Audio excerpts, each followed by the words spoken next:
just keeps pulling you and keep you going through the same cycle over and over and over and over again until your praise begins to lose its voice. You sound like this. You try to cry out to God.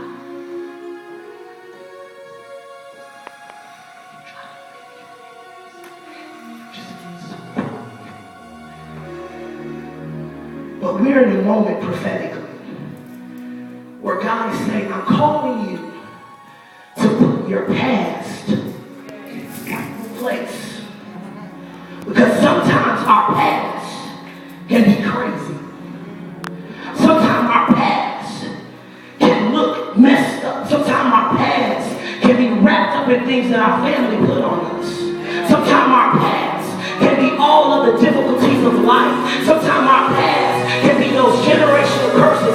Sometimes our past can be those negative words. Sometimes our past can be our molestation. Sometimes our past can be our abuse. But God is saying, I'm calling you to a place where you no longer let your past dictate your praise. Where you no longer let your past dictate your process.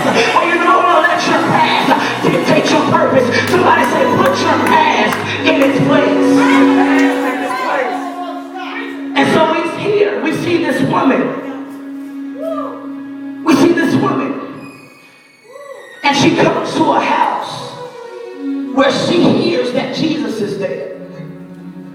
She hears that her purpose is now within reach.